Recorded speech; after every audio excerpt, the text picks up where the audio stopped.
Good morning. Welcome to the First Unitarian Universalist Church of Richmond. My name is Janine Daniels, and it is my honor to serve on your board of directors. To those of you who may be new to us, and to those of you members and friends joining from near and far, welcome. We're so grateful to be able to have this opportunity to connect and fellowship with you. We are a community of many faith journeys and beliefs, committed to being deliberately diverse and fully inclusive. We want you to know that whoever you are, you belong here. As we continue to work together to put our principles and values into action to build beloved community, let us not relent in our quest for justice. Let us not allow our courage or commitment to fade in the face of hardship, tribulation, or hatred. Let us continue to stand on the side of love together. Thank you for being with us today, and hope that this is a comforting, centering, restorative moment for you. If you are new to Unitarian Universalism or would like to learn more about our congregation, we invite you to visit our website at richmonduu.org, join our Facebook group, or send us an email at membership@richmonduu.org. Did you know that you can watch past recorded services as well? Just search Richmond UU on YouTube and you'll find our channel. Make sure to subscribe. As a reminder, please do not hesitate to reach out to our staff or our care team if you are in need. And please join us after the service for coffee hour. Also, please be sure to log in early to catch all of the announcements that precede the service. And contact Margaret Rush if you would like to receive church emails if you don't already. Thank you again for spending this time with us today. Be well.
Good morning.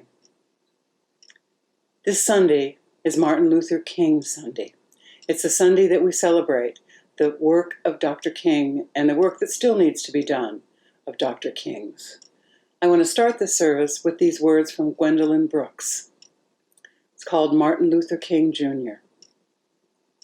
A man went forth with gifts. He was a prose poem. He was a tragic grace. He was warm music. He tried to heal the vivid volcanoes. His ashes are reading the world. His dream still wishes to anoint the barricades of faith and of control. His words still burn the center of the sun, above the thousands and the 100,000s. The word was justice. It was spoken. So shall it be spoken. So shall it be done. Let us light our chalice in honor of the work of the Reverend Dr. Martin Luther King.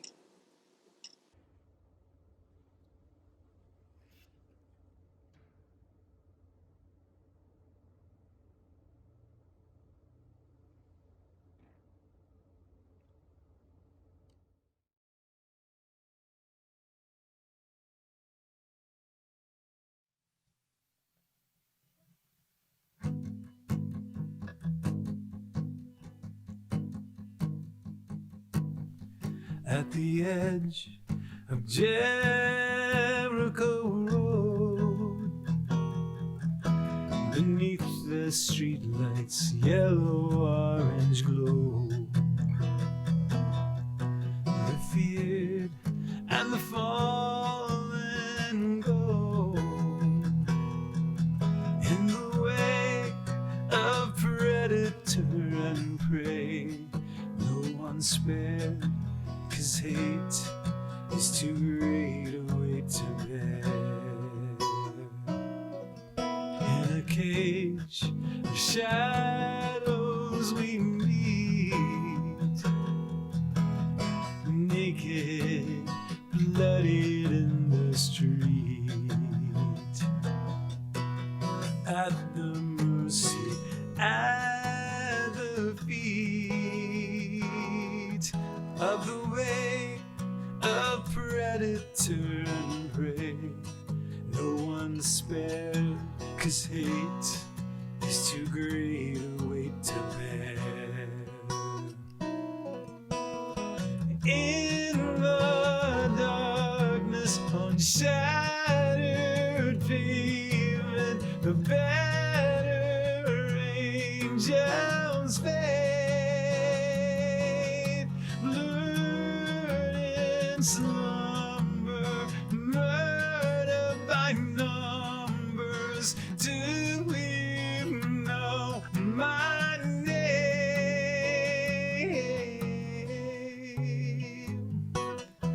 Do you know my name? But I believe in you, 'cause everyone holds some part of the truth. And now I'm in your way.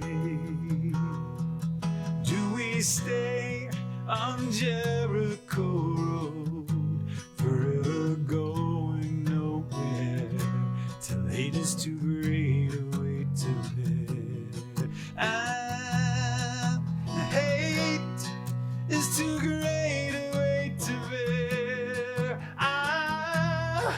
Hate is too great a weight to bear.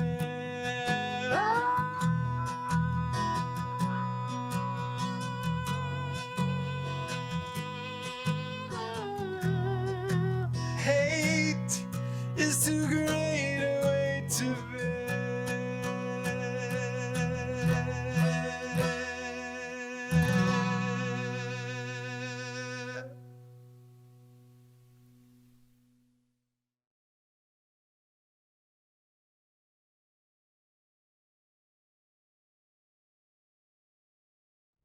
The excerpt I'm reading comes from the book Presence. published in 2004, written by Sangay, Sharma, Jaworski, and Flowers.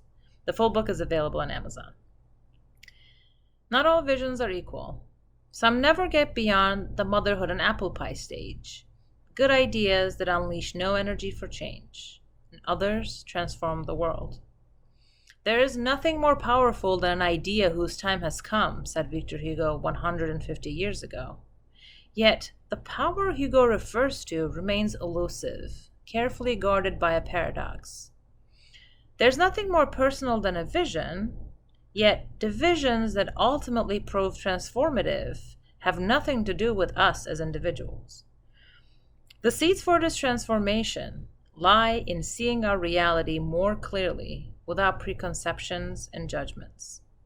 When we learn to see our part in creating things that we don't like, but that are likely to continue, we can begin to develop a different relationship with our problems. We're no longer victims. When we become open to what might be possible, and we're inevitably led to the question, so what do we want to create? But the we in the statement is the larger we.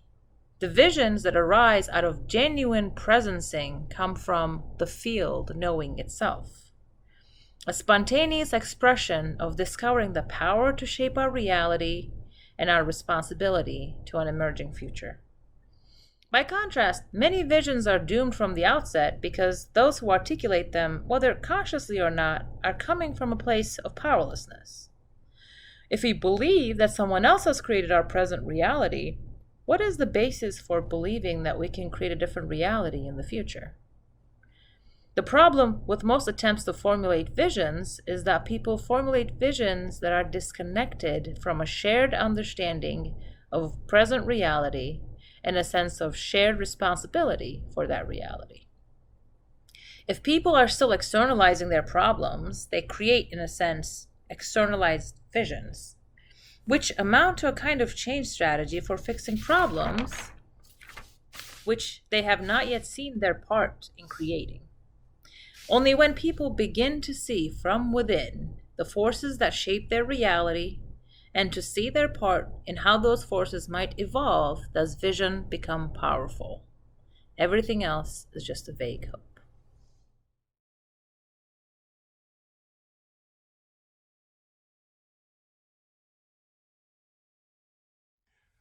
Good morning.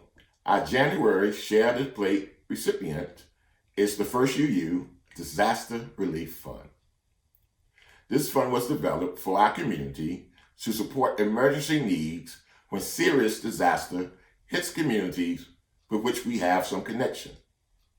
Whether it is responding to the impact of natural disasters like last year's tornadoes, hurricanes, floodings, and storm damages, the First UU Disaster Relief Fund can help our neighbors in need.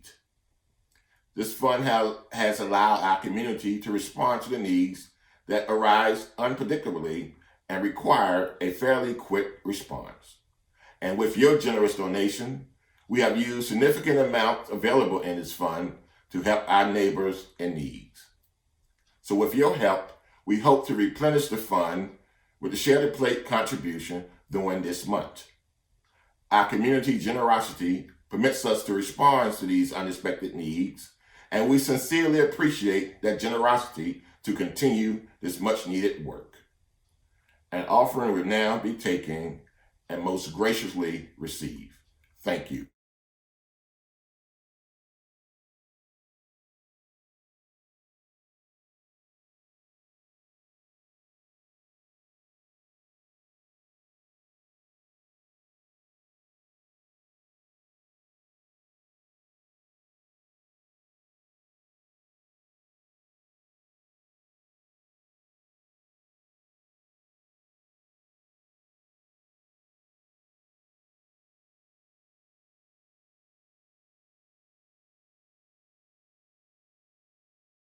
Let us join in a time of centering meditation.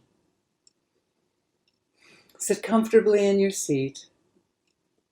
If you can, put your feet on the floor. Take a few deep breaths, breathing in peace and relaxation, breathing out any tension.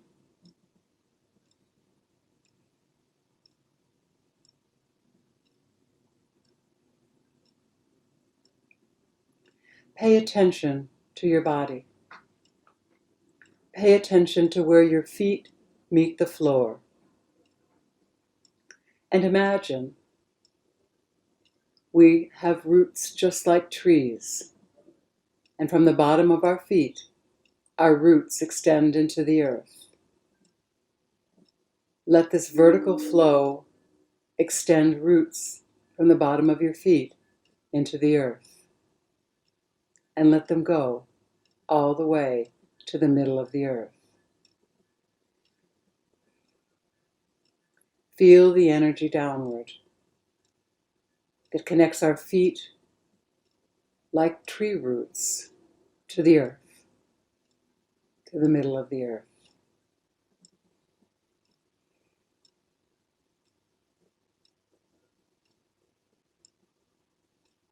And now let the energy, the vertical energy, begin to move upwards, up your legs, up your body, up your neck, into your head, to the top of your head.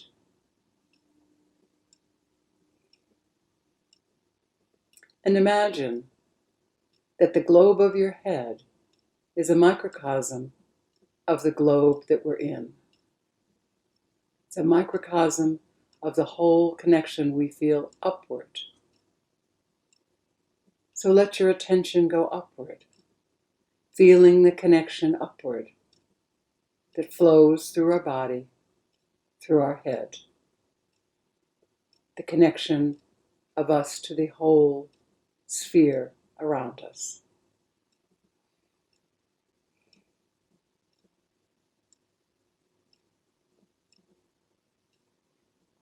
And now move your attention to the middle sphere of your body, to your heart.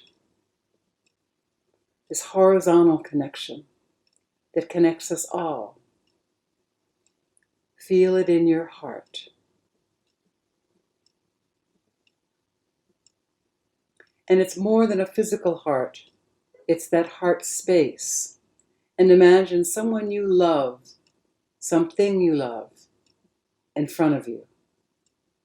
And feel the love from your heart flowing to them. And feel your heart open. Feel that horizontal connection that comes from the love flowing from your heart. And let that horizontal connection extend to everyone in this community, whether we're physically online today or not. Feel that horizontal connection that we all have through the love in our hearts to one another. Feel it as it extends to our whole community. Our whole faith community, as we're connected horizontally through our hearts. And let's extend that even further to the 7 billion people on this earth. Feel that horizontal heart connection to everyone on the planet,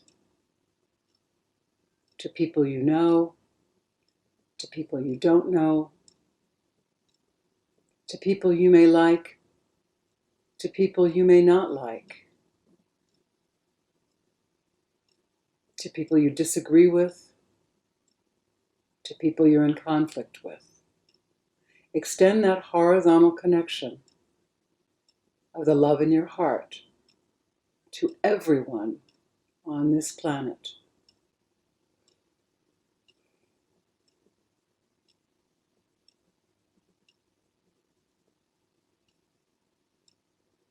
Now feel your connection downward, the vertical connection, the connection downward, the roots that flow through your feet to the middle of the earth. And feel your connection upward, from the top of your head to the universe. Feel that connection upward.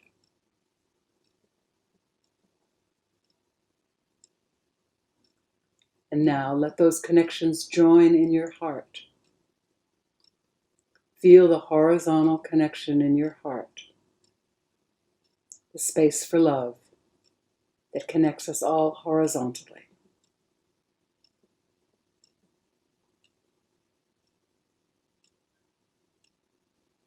And when you're ready, come back into this space, knowing we are all connected.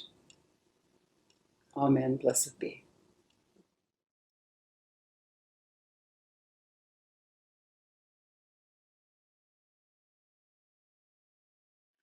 As I began to prepare for this service, I thought a lot about 2020 and the lessons from 2020.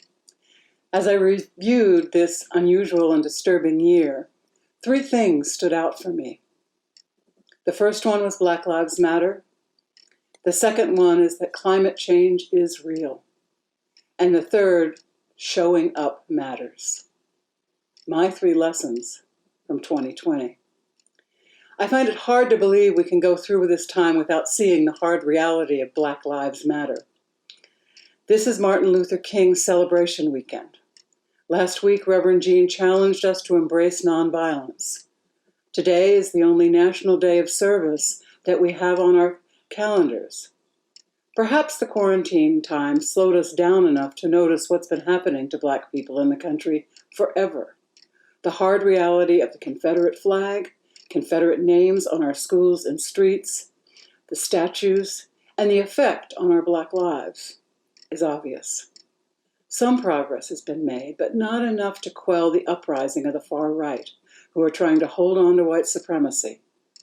The recent violence at the Capitol illustrated once again the inequity in the treatment of Black protesters versus white rioters.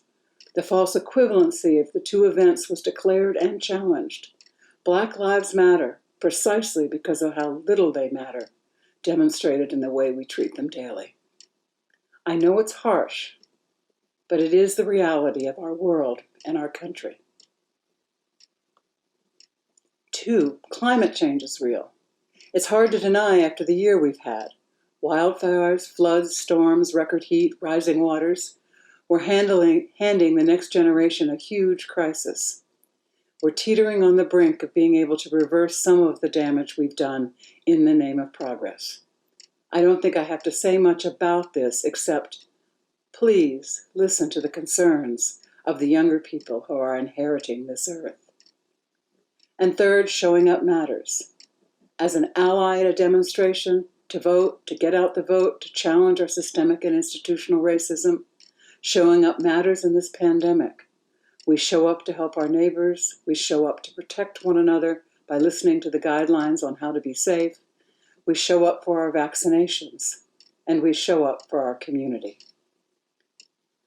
This is not a pretty picture, but neither is it hopeless. Dr. King calls us to the journey of moving toward beloved community. There are 2 things required of us to journey toward beloved community. The first work is creating a vision of beloved community, and the second is to embracing our calling to it. Visions need to be formed out of a shared understanding of present reality and a shared responsibility for that reality. Let me say that again. Visions need to be formed out of a shared understanding of present reality and a shared responsibility for that reality.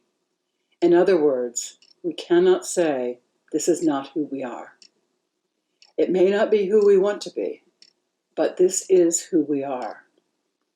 It means stepping into a space described by Bishop Desmond Tutu. He said, we are all flawed and all human. We all have made mistakes and harmed others. We will again. We find it easier to practice forgiveness when we can recognize that the roles could have been reversed. Each of us could have been the perpetrator rather than the victim. Each of us has the capacity to commit wrongs against others that were committed against us. Although I might say, I would never, genuine humility will answer, never say never. Rather say, I hope, given the same set of circumstances, I would not. but can we ever really know? This is a difficult place to be because it requires us to see our reality without preconceptions and judgments. Isn't this what our Commission on Institutional Change is asking us to do? As our reading said about vision, it has to unleash energy for change. And the paradox is that there's nothing more personal than a vision, and yet visions that prove transformative have nothing to do with us as individuals. Dr. King's vision. The end is reconciliation, the end is redemption, the end is the creation of the beloved community. It is this type of spirit and this type of love that can transform opponents into friends. It is this type of understanding goodwill that will transform the deep gloom of the old age into the exuberant gladness of the new age. It is this love which will bring about miracles in the hearts of men. His vision of beloved community is for the whole world, the entire planet. This is the vision he asked us to embrace, his legacy to us, the work he commands us to do. The question is how? Where do we begin? What's the plan? Who's in charge?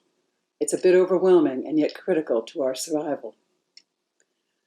We need to begin with a shared understanding of present reality and a shared sense of responsibility for that reality. This world is who we are. So how do we begin our work together?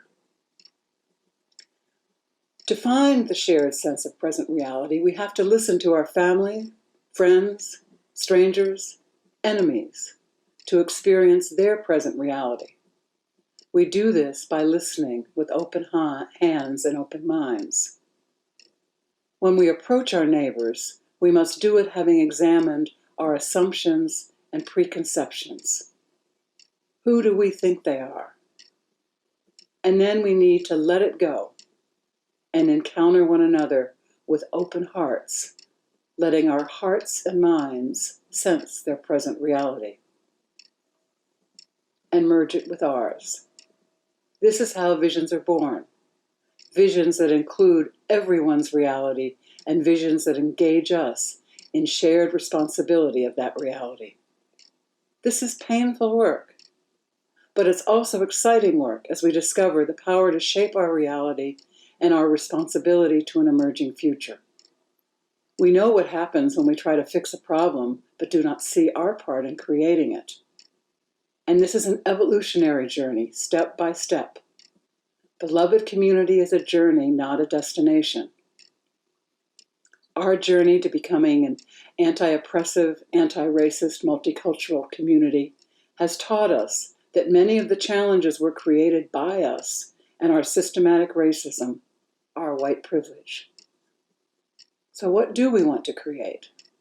What kind of world do we want to leave to our children and our children's children? This is not a vision of me as an individual, but of we, the entire world. What is our heart's desire for our world? Martin Luther King's vision was a vision for the world, shared vision, shared responsibility, reconciliation and redemption, the end, the creation of beloved community. First, we need to listen to ourselves. Join a conversation with our hearts and minds open, listening for our shared reality. Rilke said, "Love the questions, not the answers, and one day we may find ourselves living into them." So let's create a vision with everyone at the table. Who would you put at the table?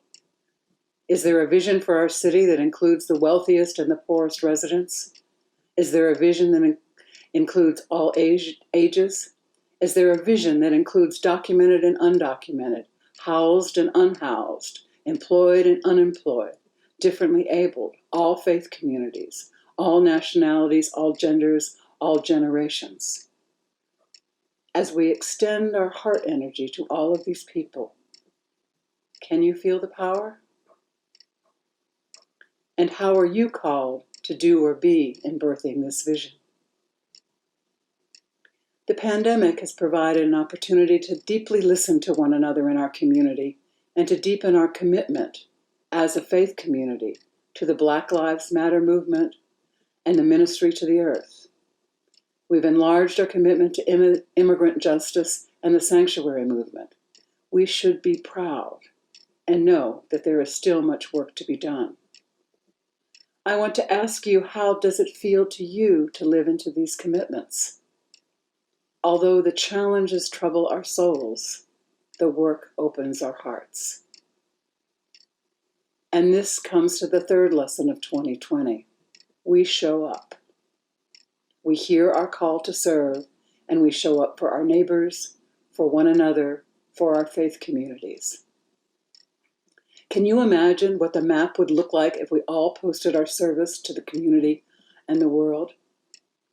All of us putting up what we do toward these ends. I listened to a young adult at a coffee hour engage an elder and encourage her to explore the League of Women Voters. She sang the praises of the work they do. She's committed to sustainable living. The work of this one person inspires me. The works of 1,000 of us inspires awe. Let us not be discouraged. Beloved community is a journey we're on together. To listen without assumptions, judgments, and our hearts and minds open. To discover our shared vision that we have the power to create. And only then, when people begin to see the forces that shape their reality and to see their part in how those forces might evolve, does vision become powerful. Everything else is just vague hope. Martin Luther King's vision. The end is reconciliation. The end is redemption. The end is the creation of the beloved community. It is this type of spirit and this type of love that can transform opponents into friends. It is this type of understanding goodwill that will transform the deep gloom of the old age into the exuberant gladness of the new age. It is this love which will bring about miracles in the hearts of men. Let it be so. Amen. Blessed be.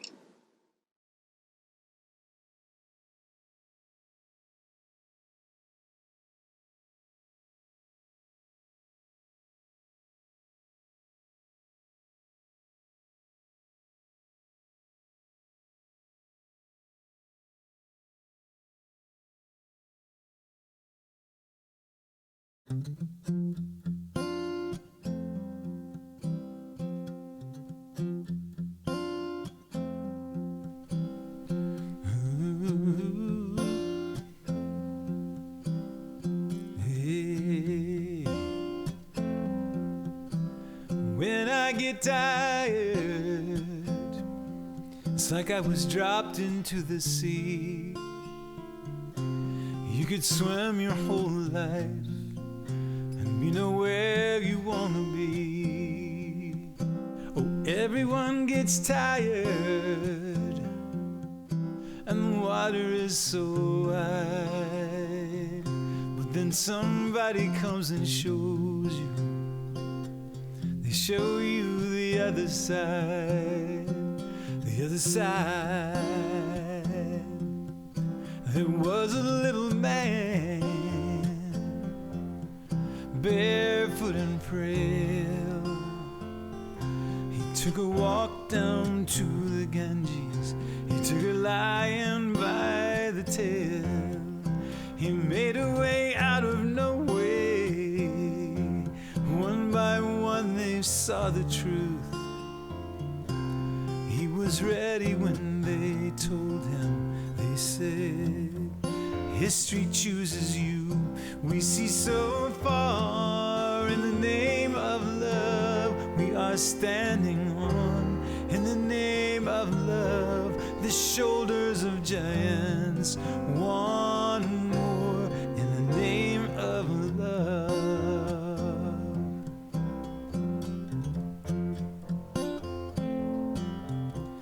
And then there was another another lion in the land. He walked into the heart of darkness, into the streets of Birmingham. He made a way out of no way. One by one we saw the truth. He was already on the mountaintop when they said, Memphis chooses you. We see so far in the name of love. We are standing on, in the name of love, the shoulders of giants. One more in the name of love. In the name of love. In the name of love. One more in the name of love.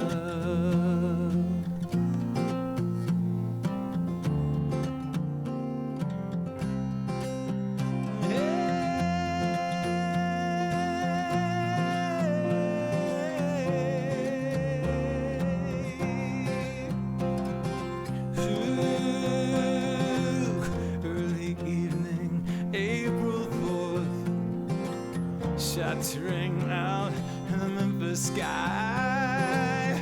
Free at last, they took your life. They could not take your pride. In the name of love, one more in the name of love. In the name of love, one more in the name of love. Whoa, whoa, whoa,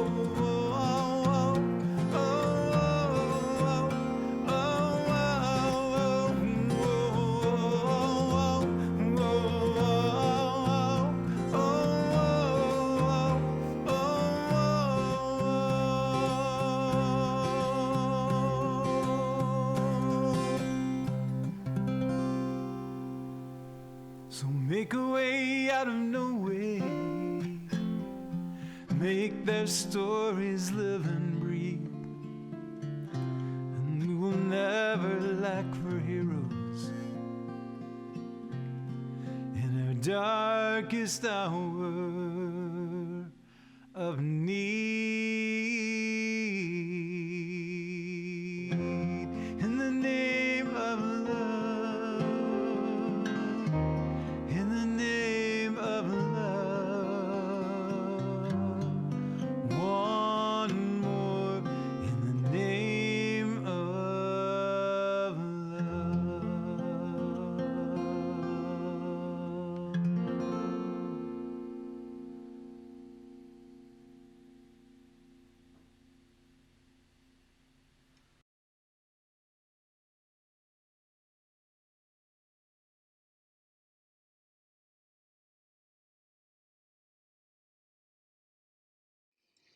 All of us during this time of pandemic have had to reevaluate choices that we're ready to make. Some things have come forward that we realized were more important than we thought when we went in. And for John and I, we've realized that it's time to put down some things. He's retired from his last ministry, and I'll be retiring at the end of June. I've loved my time here with you, every minute of it. I love every one of you, and will miss you terribly, but it is time. And we also realized it's time for us to return to family. The call of ministry takes you from place to place, and for us it's taken us far from family. Our family's in England. So this summer, we're going to be moving back to England, to our 3 children, our granddaughter, our 2 nieces, and their children, so we can be with family at this time in our lives. So come visit. And I will be here until the end of June. I want to close with this blessing from Lucille Clifton called Blessing the Boats. May the tide that is entering even now the lip of our understanding carry you out beyond the face of fear. May you kiss the wind then turn from it, certain that it will love your back. May you open your eyes to water, water waving forever, and may you, in your innocence, sail through this to that. Let us extinguish our chalice.